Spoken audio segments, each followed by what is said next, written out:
Jay Elias, General Legal Counsel at Dyer Lake Funeral Home in North Attleboro, and welcome to this episode of Live and Learn, a series of programs designed to be informative, educational, and upbeat, and always intended to enhance and encourage our personal wellness and awareness. In this episode, we're going to take the first step down the slippery slope that is dealing with difficult people. But before we begin to talk about the different types of difficult people and some of the ways we can try to deal with them, I'd like to be very clear about something. In this episode, we'll be talking about people who make us unhappy or frustrated, even miserable at times. There are times when it seems as though they can suck the air out of a room just by entering. They can be impossible to please, often critical of others, and seldom, if ever, seem to have a good day. But what we're not talking about here is abusive relationships or abusive people. And that may seem like a fine line for some people. That is, whether you're dealing with a difficult person or an abusive one. Well, one way to determine it is to ask yourself, is this person's negativity and criticism directed only or primarily at me and what I do? The generally difficult or miserable person tends to focus their attention on anything and anyone, whether it's the weather, the service at the local restaurant, their pets, their neighbors, or their job. An abuser, on the other hand, tends to focus their negativity on one person, usually their partner, blaming them for everything. They can never do anything right in the eyes of the abuser. And just because you're not physically battered or bruised doesn't mean you're not being abused. Abuse can be emotional, sexual, verbal, or financial. If you have any doubt whether you're in an abusive relationship as opposed to dealing with a very difficult person, I encourage you to reach out for professional help and guidance. One such resource that can be of help is New Hope. They have a 24-hour confidential hotline providing trained help, and their number is 800-323-HOPE, and it's showing on your screen. That's 800-323-4673, New Hope. In exploring the subject matter for this episode, I was curious about how many books and articles must have been written about difficult people and how we deal with them. Well, turns out there are hundreds of books and countless articles on the subject, and I thought I'd give you just a small sampling of the titles I came across. To start with, there are dozens upon dozens of books with the simple title, Dealing with Difficult People. And then we move on to how to deal with difficult people. There's Coping with Difficult People, a book called Managing Difficult People, actually dozens of those. Working with Difficult People, Handling Difficult People, The Refined Art and Science of Dealing with Difficult People. There's Difficult People Made Easy. I'm not so sure about that one. I think there's a little false advertising in that. Dealing with Difficult People Without Killing Them, Dealing with People You Can't Stand. And for the math majors among us, 10 Ways to Deal with Difficult People, 50 Ways to Deal with Difficult People. There's a book, 151 Quick Ideas to Deal with Difficult People. And for the really challenged, there's 201 Ways to Deal with Difficult People. You have to wonder why you'd need 201 ways if the book providing 10 ways of doing so does the trick. There's also Talking to Crazy, How to Deal with Irrational and Impossible People in Your Life. There's Who's Pushing Your Buttons? The always catchy title, Surrounded by Idiots. There's Toxic People, The Rules of the Game. Toxic People, 10 Ways of Dealing with People Who Make Your Life Miserable. The Highly Sensitive Person's Guide to Dealing with Toxic People. And Taming Toxic People, The Science of Identifying and Dealing with Psychopaths at Work and at Home. There are religious books available on the subject, including a multi-volume series, and one titled, What the Bible Says About Dealing with Difficult People. And then there's a book called People Can't Drive You Crazy If You Don't Give Them the Keys, and that title provides a perfect segue for us, Because as you'll see, the key to dealing with difficult people is in our own hands, not in the hands of the difficult person or anyone else. It's about how we choose to think, to act, and to respond. Let's face it, there will always be difficult people in your life, whether it's in the workplace or at school or maybe sitting right across the dinner table. Don't look. And as much as we may not want to admit it, each of us is undoubtedly somebody's difficult person. I know, it's hard to imagine that you could be that person. But let's just say I'm correct about that for purposes of this episode only. There are times when it goes beyond being just annoying and difficult, and we're drenched with toxins from people who are perpetually and chronically miserable in everything they do. They tend to start every day with words like, "Can you believe it?" Whether it's the morning drive, their breakfast, the weather, or anything in between. There are those people who delight in having others perform endless contortions in a never-ending attempt to please or placate them. But we know they're never pleased and they're never satisfied. How is it that difficult people always seem to be drawn to the more reasonable ones among us? If you were to say that to a difficult person in your life, I'm willing to wager that they'll very quickly agree with you. But that's because they see themselves as one of those reasonable people and smugly but genuinely believe that it's you who are right up there with the truly difficult ones. There's that person you know who always has to have the first word or the last word, or they're always making a biting or cynical comment, no matter what the context. Maybe it's the person who's always complaining about something bigger or worse than whatever it is that someone else may be talking about. As in, I just got into a fender bender in the parking lot. But they stop you mid-sentence to say that they got rear-ended last year, totaled their car, and their neck is still stiff. Well, that took the wind out of your sails. You can't win. And if you could win, they'd win more. You so want to say or do something at the moment, even knowing that it'll only provide fleeting gratification for you. But the truth of the matter is that regardless of what you may say at that moment, it's not going to make any difference. It'll probably only encourage them and discourage you more. Whatever you may want to say certainly isn't going to hurt their feelings, because you may say or do anything, and it's proof positive that you're the one with the problem. You're the one who loses your cool. You're the one who says inappropriate things. You're the one who blows everything out of proportion. And there we have it. You're the difficult person in the room. Whoa, how did that happen?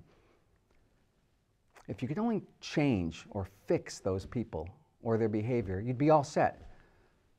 But as most of us know by now, we really don't have the power to change other people. And we can seldom, if ever, change their behavior. At very best, maybe they'll temporarily modify their behavior for a little while. But in the end, people will continue to be the way they've always been. If they're difficult, they'll remain so. What we can do is try to maintain as much control over our own lives as possible by making choices for and about ourselves. We can make changes in our behavior and in our responses to others. You're not going to change them. We can strive to stop being the victim of other people's craziness.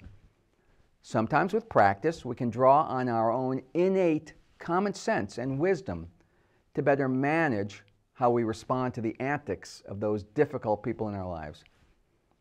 And we can strive to stay somewhat sane while doing it. So here's a basic premise.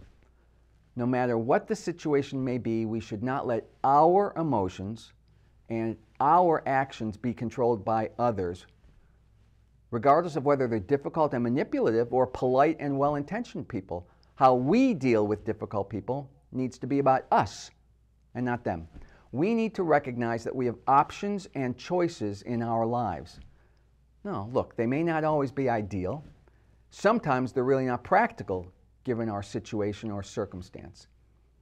But sometimes, even if we're not able or willing to act on those options, just knowing that we have choices can help us maintain our sanity and our sense of control. And that's important. Sure, you could have told them what was really on your mind, but unfortunately, you probably need to work with them again tomorrow or sit across from them at dinner tonight. Just knowing that there's a choice on your part to even refrain from saying or doing something can be helpful for your emotional well-being when dealing with a difficult person. So what are some of those choices and options? Well, they can include trying to change the situation or your attitude. When it's possible, it may mean choosing to distance yourself either from the situation or the person literally and emotionally, even if only for a few minutes every day. Changing the situation would be the easiest option because changing or fixing other people, as I said, was almost impossible. And sometimes people can be encouraged to see things differently, but only if they are willing to invest that time. And the problem is, most difficult people just don't see themselves as being either the problem or even a problem. They have better things to do with their time than have you try to encourage them to see things in a different light.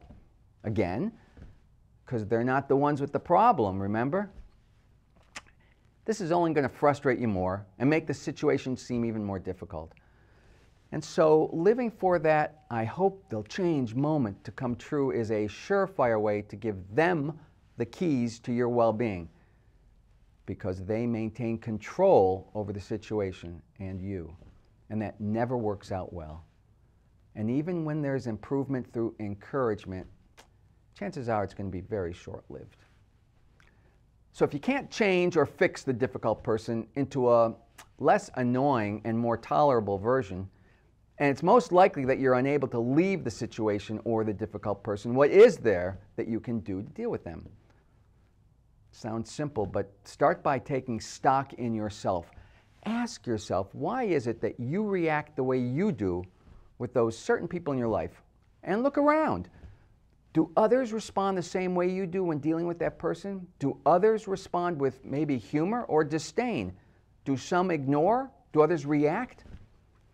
Do you wear a "please push my button" on your sleeve more so than others around you? And if you do, try to figure out a way to disengage that button so they're not quite as readily available to be pushed.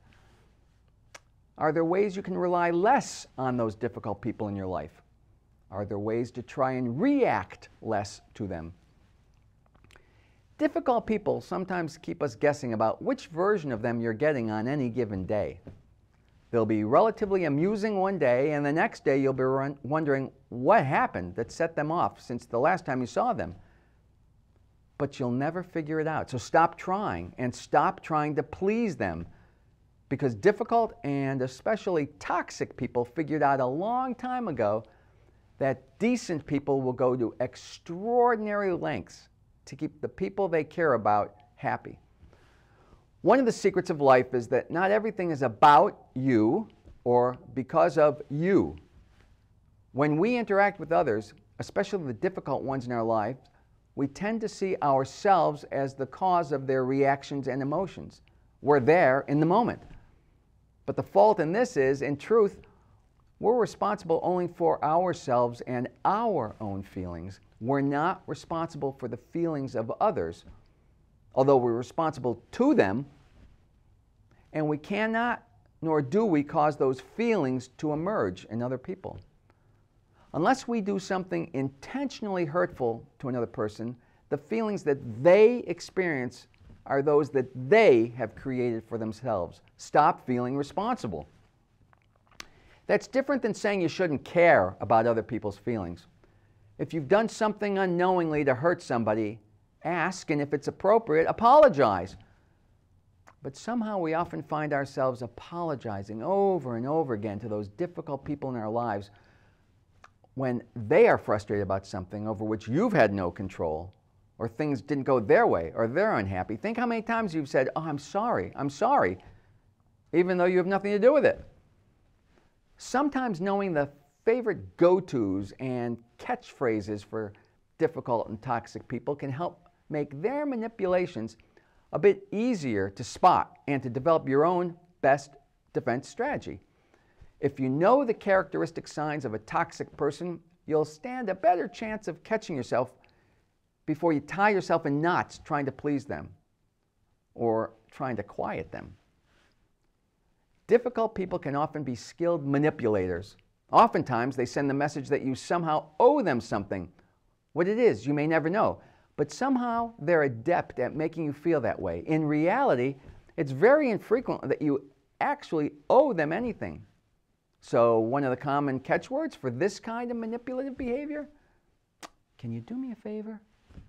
The truth is, if it doesn't feel like a favor, it's really not a favor. And then there are those people who just won't own their feelings. What do I mean by that? Well, they'll act as though certain feelings are yours, not theirs. It's called projection, as in projecting their feelings and thoughts onto you. A few common catchwords for this phenomenon. How come you're in such a bad mood? What? You were in a perfectly fine mood until someone just told you you weren't. Now you find yourself justifying and defending yourself and your mood. And it goes around in circles because, again, it's not about you. So you need to be clear about what's yours and what's theirs. And if you feel as though you're defending yourself too many times against suggestions that don't fit, it may be that you're being projected upon. You don't have to explain, justify, or defend yourself or deal with a misplaced accusation. You're in a perfectly fine mood. Thank you. And although toxic people will at times apologize, it's typically because doing so looks like the right thing to do to help them gain some advantage under the circumstance. That toxic person in your life will more likely lie to you before they ever apologize.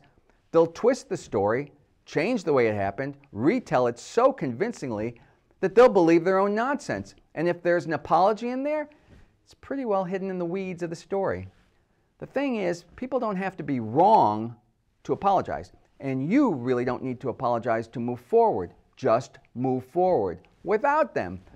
Don't surrender your truth, but don't keep the argument going while you wait for an apology either. There's no point. Don't be one of those people who wants to be right more than you want to be happy. It's a choice. And then there are those people in our lives who will be there for you during a crisis, but they'll never quite share your joy or allow you to express your joy with the same level of glee. We all know people who will inevitably find some reason why your good news isn't great news. Common catchphrases? Let's say you just landed a new job or received a well-deserved promotion. The response? That's terrific, but the money isn't really that great for the amount of work you'll be doing. Or you tell someone about the vacation you've been planning, and they say, "Oh, I hear it's the nicest place. The food's not all it's cracked up to be. You sure you want to spend all that money to go there?" Leaving you to once again ask, why did I even mention it to them? The toxic person is often unrelentingly judgmental, regardless of their own shortcomings. Did I say they had any shortcomings? No. It's the rest of us who fall short in the eyes of the toxic individual. Look, we all get it wrong sometimes. That's life. But toxic people will make sure you know when you've erred. They'll judge you and take a swipe at your self-esteem, suggesting that you're somehow less than they are because you made a mistake, no matter how small the infraction. Did you happen to mention that it rained last Wednesday? Oh dear God, it was actually Tuesday when it rained, they tell you. Did you forget to attach the document to your email? Really? How is that possible? Everyone knows how to do it, even a 5-year-old. And you know, there really is a difference between someone's behavior that meaningfully impacts your ability to live or work, and they're just being an annoying personality that frustrates you but won't ruin your life.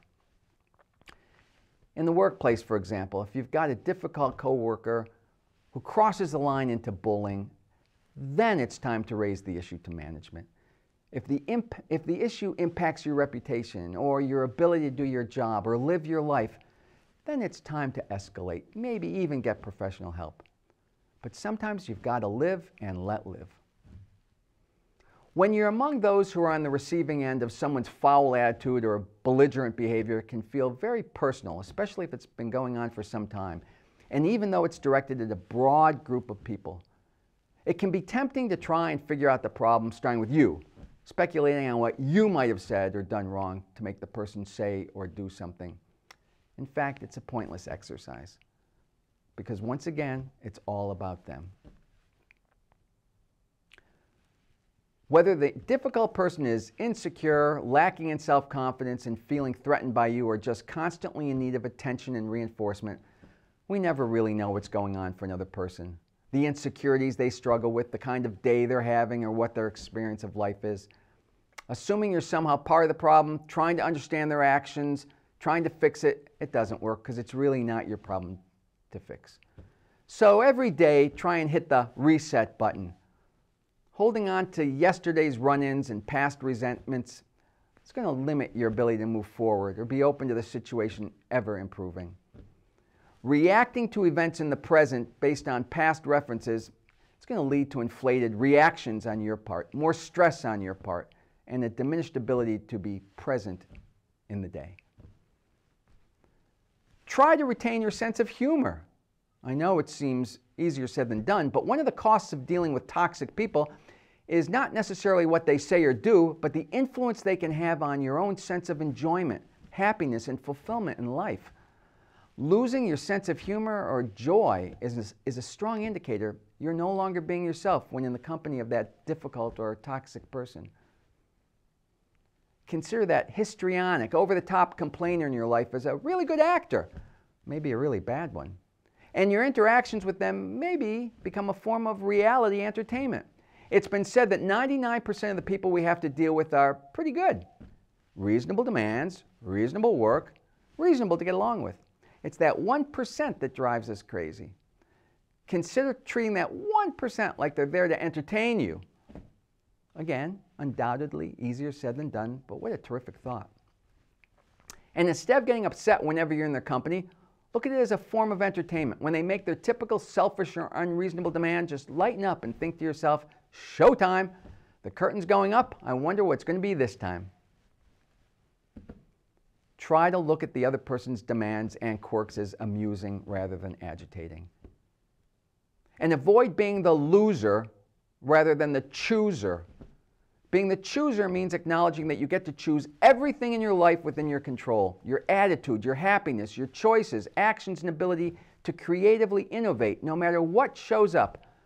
Stop and consider whether you've actually been giving that toxic person more power than you should. Actually, any power for that matter. Check your own mental attitude.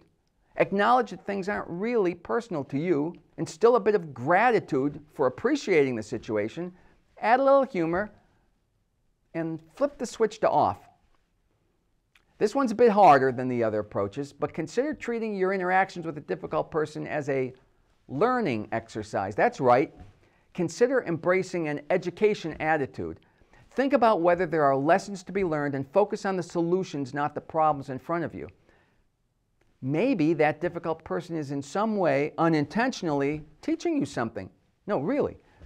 Here's a challenge if you're up to it. Select one or two people that you see as difficult in your life. Each time you interact with them in the next couple of weeks, or every time they tick you off, choose this education attitude and ask yourself, what can I learn from that individual? People we've come to know as difficult can force us to grow, learn, adapt, and change. Difficult people make us reconsider how we communicate about ourselves and our ideas. At times, they hold up a mirror to us. They force us to evaluate our actions and reactions, our words, our behavior. They point out our errors and force us to reconsider and change directions, sometimes with smugness and glee and a holier-than-thou attitude, but still, they point out the weaknesses and flaws that maybe we've been trying to hide, from ourselves even. The problem is, when they do it in a mean-spirited way, it certainly doesn't encourage us to want to learn from our interactions, but consider it. And as we know by now, it's almost impossible to expect others to even change slightly, temporarily, their behavior. But difficult people provide us with the opportunity to improve ourselves and our situation in life. Maybe it means developing greater patience or tolerance, seeing a long-running and familiar situation from another point of view. Maybe it means we need to engage in some creative problem solving, thinking outside the box?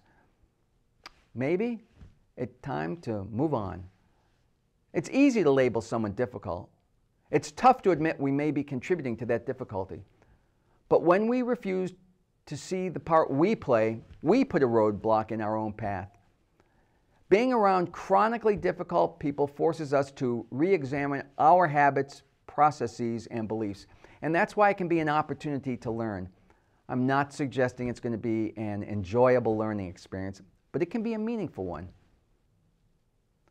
So just how terribly destructive can spending time with difficult and toxic people be?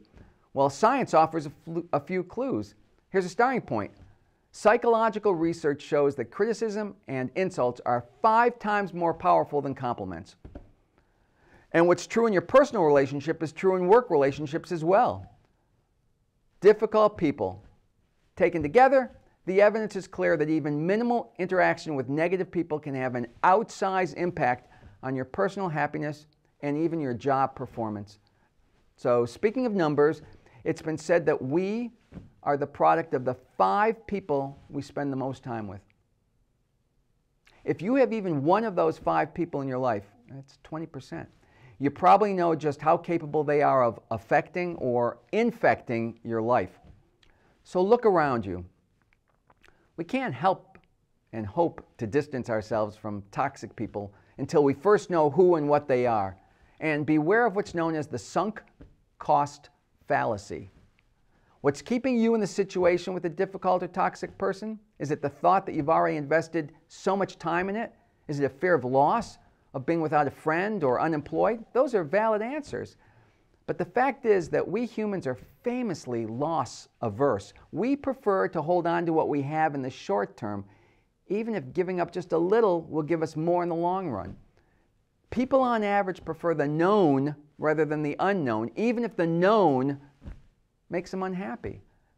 And all of that yields something that has been called the sunk cost fallacy, which is often responsible for keeping us in places we ought not to be, including toxic relationships. It's when you focus on what you have invested in something, whether or not it's emotion or time, effort, or money. And it's what keeps you in the same place so that you don't lose that investment, whatever it is.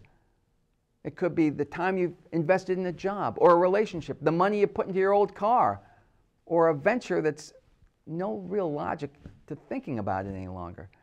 The fallacy has been used to justify wars.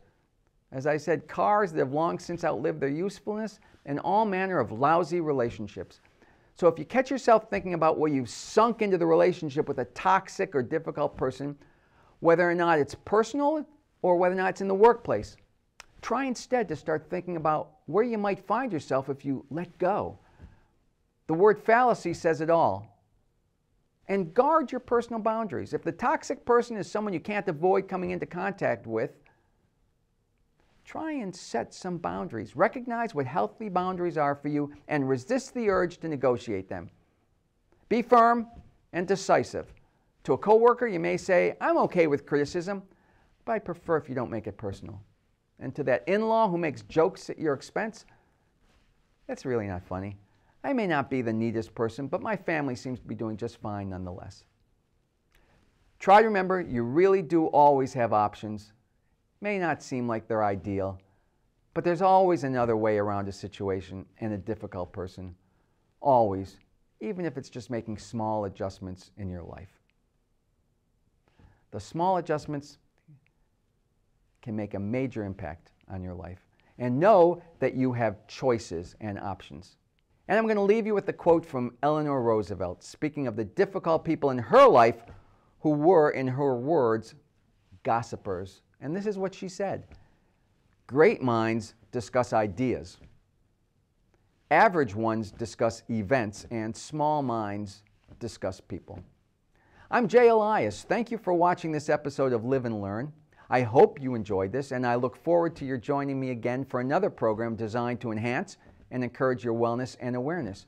Until then, remember, it's never too late to learn, to make choices in your life, your own ones, and to strive to discuss ideas, not other people.